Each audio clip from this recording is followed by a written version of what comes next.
It's a task of a tall order to do better with something that is already the best. But the folks at KTM sure know how to do it. Welcome to CredR people, and today we are out with the all-new 2017 KTM Duke 390. It set benchmarks when it was launched here in India, and in 2017 it is taking the bar a notch higher. Well, not just a notch higher, but making it oh so difficult for competition to even catch up. Forget doing better. The 2017 Duke 390 is a looker, and without any doubt the best money can buy at this price. Asking for almost 2.5 lakh rupees on road, the new Duke 390 is better than its older version in many departments.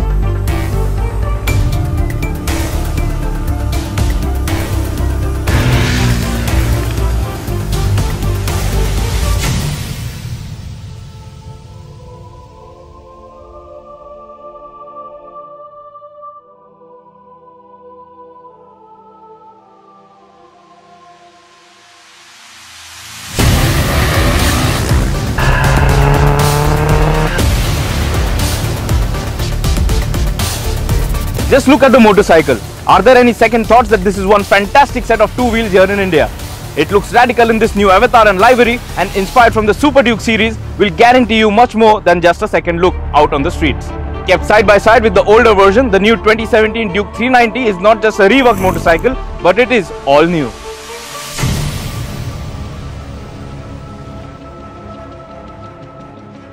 Headlamp remains a major highlight for the Duke 390, which sports full LED setup with DRL and AHO. The split design is not just cosmetic but functional with a heatsink as well. The new Tft Instrument Console is another highlight of the new 2017 Duke 390, which comes with a color display as well. This unit is fantastic to look at and comes with an ambient light sensor to display data with white backlit in the day and black backlit in the night. The tachometer dominates the display area in the instrument console with the speed displayed below it. The other half of the display is customizable with data such as time, trip, odometer, temperature, fuel gauge, fuel efficiency, etc. shown to the rider. One can choose between over 20 parameters to highlight 8 details on this display. The KTM My Ride allows the rider to pair his or her smartphone to the motorcycle. Now with this, one can answer or reject phone calls while on the go. The finer detail though is that the phone will be answered only through your earphones or your Bluetooth communication device, and the bike does not have a speaker if you are expecting or assuming so. The new Duke 390 comes with a sharp edgy styling with a steel fuel tank which is 13.5 litres in capacity, up by 3.5 litres compared to the older version. The tank cowls are now sharper and add to the aerodynamic profile of the motorcycle. The new split chassis is painted in dual tone, orange and white, while the primary livery for the motorcycle remains orange and black largely. Even the alloy wheels continue with the orange paint job just like before.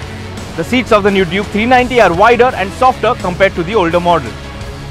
The tail lamps of the new Duke 390 have resemblance to the Bajaj Pulsar range with a dual LED strip stacked vertically. The side-slung exhaust might be loved by some and disliked by few, but it is nicely integrated and is a slip-on muffler over the standard underbelly exhaust as mentioned by KTM.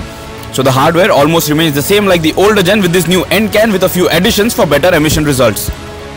Powering the 2017 Duke 390 is the same 373cc motor but now BS4 compliant. This single-cylinder liquid-cooled 4-stroke petrol motor produces 43.5 PS of power at 9000 RPM and 37 Nm of torque at 7000 RPM, matched to a 6-speed gearbox and coupled to a slipper clutch. Now, do note that the torque has gone up by 2 Nm, which is a significant gain. Now, along with being BS4 compliant, the new Duke 390 also gets ride-by-wire technology and has received a larger airbox, which is the reason for the increased torque. Now, we did not ride the Duke 390 in the city, and our review ride was limited only at the small test track in Pune. But the bike's nature remains the same. It is explosive in the way the engine performs and suits the highway more than the city.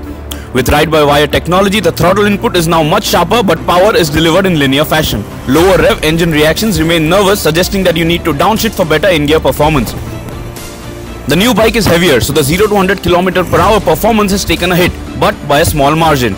We pushed the bike to the max, but due to the shorter long straight, we managed to clock only 162 km/h on the Odo as our max speed.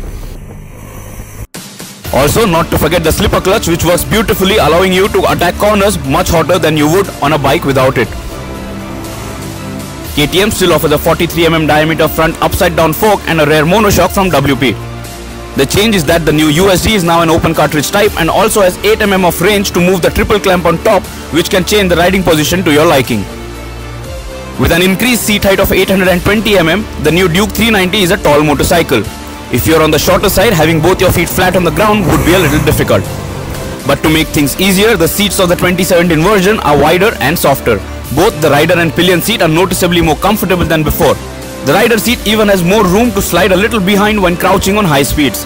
The chassis of the Duke 390 for 2017 onwards is not all new, but is different from the older version because it is now split into two. The front half mounting the engine is almost the same, but the rear subframe is now a new bolt-on unit. The brand claims that this makes it easier to fix in times of a crash and even allows for better weld accuracy at manufacturing level. Now the chassis has been reworked, so the wheelbase has come down by 10 mm to 1357 mm and the ground clearance has improved by 8 mm. With these dimensional changes, the new Duke 390 has become more fun than it already was. Braking performance is fantastic with a new 320 diameter front disc brake and a 230 diameter rear disc brake.